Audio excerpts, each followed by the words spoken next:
What follows, I give an account of an issue that featured across individual and organisational submissions for the Citizens' Assembly on Gender Equality on the issue of gender-based violence.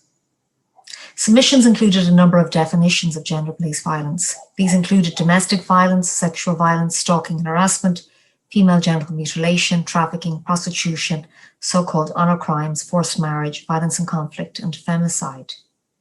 Coercive control was detailed as a specific form of domestic and intimate partner abuse and sexual violence. Coercive control is a persistent and deliberate pattern of behaviour by an abuser over a prolonged period of time designed to achieve obedience and create fear. It may include physical and/or sexual violence. It's about making a woman's world smaller, trapping her, restricting her independence and freedom. A controlling partner may shut out her friends and family, control her movements, micromanage what she eats or wears, restrict her access to money, all the time chipping away at her confidence and destroying her self-respect. Submissions were also interested in establishing what groups in society are at most risk of gender-based violence. It can happen to anyone, but it is predominantly perpetrated against children of both sexes and women.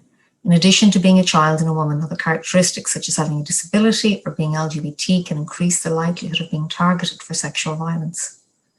Men as well as older women and men were also victims of sexual violence, with some submissions arguing that the prevalence of this may be underestimated. Other groups detailed as at risk included sex workers and other marginalised people, including those experiencing homelessness. Submissions were also clear on the connection between gender-based violence and gender inequality, summed up by violence against women is both a cause and a consequence of women's inequality and an obstacle to gender equality. It has physical, mental and social implications for survivors as well as for their families and communities. In some cases, it can even lead to death. Gender-based violence can hinder one's ability to earn a living, access education and participate in social and political life. Gender violence is a massive problem. It's been used to oppress and intimidate women and girls. Women are raped, sexually assaulted and harassed by family members, bosses, colleagues, and to a lesser extent by strangers in the street. Gender stereotypes and norms were also understood in submissions as contributing to gender-based violence. Harmful gender stereotypes and roles imposed on us from birth and ingrained in us throughout our lives mean that we are not always equal in relationships and or in sexual relations. We must address why a power imbalance between people can result in acts of sexual violence. Gender norms and stereotypes bleeding into the public's views of sexual and domestic violence, such as women ask to be raped by their actions and clothing choice, and men cannot get raped. These beliefs are deeply problematic. The pandemic was underlined as a catalyst for increasing rates of gender-based violence. Home is not always the safest place during the COVID-19 crisis, and there are worrying reports from China and Italy that indicate an increase in domestic violence incidents during the crisis. We must remember that workplaces and schools often offer sanctuary for victims of domestic violence. Job losses, remote working, self-isolation, and other measures are already impacting on victims. The reality that the abuser may also be at home more can be very scary. Submissions also detailed a number of impacts of gender-based violence. These included, from a young age, girls' and boys' freedom is gendered, most often because girls are seen as more vulnerable to assault by others. The distance from the home and the age at which boys are allowed to move independently, for example, take the bus to town, go on supervised overnight stays, away from home, etc., is more expansive and earlier than girls in general. Women may be prevented from working, or their wages or social welfare payments may be taken by the perpetrator, leaving her with no independent income. She may have a disrupted work history with high rates of absenteeism, frequent changes in jobs, and more employment in casual work. This all leads to income inadequacy, creating dependency and further undermining her capacity to be independent and safe, particularly if she has children. Other impacts included, it has also major implications for women's access to leadership and decision-making. When we think of the qualities needed to progress in leadership, confidence, self-belief, optimism, and positivity, they are often the very traits that are eroded by domestic abuse and coercive control. Gender-based violence has both short and long-term impacts on women, including on their physical health. Example, injuries, infertility, chronic pain, long-term disability, femicide, and mental health, low self-confidence, depression, anxiety, PTSD, suicide. Specific groups were understood to be at risk, increased risk of gender-based violence.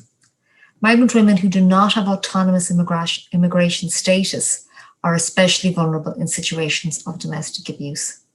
Language and literacy barriers, fear of negative treatment and discrimination in services, and inability to secure employment and safe accommodation and housing all act as barriers. This leaves traveller and Roma women with very little concrete options but to stay in abusive relationships or leave and end up homeless. Sexual exploitation, harassment and violence online was emphasised as pervasive and damaging. Online gender-based sexual violence is real and can have profoundly negative effects on a person. This more recent type of sexual violence is already proving to be quite prevalent, particularly towards young women. Online sexual violence includes non-consensual sharing of intimate images and videos, online exploitation, coercion and threats, online sexual harassment, sextortion, and unwanted online sexual conduct. Submissions also focus on the capacity of the criminal justice system to deal with gender-based violence. Both in the justice system and wider society, the victim of sexual violence is often blamed for what happened to them. This leads to a real reluctance to report offenders. Sexual violence reporting rates are notoriously low.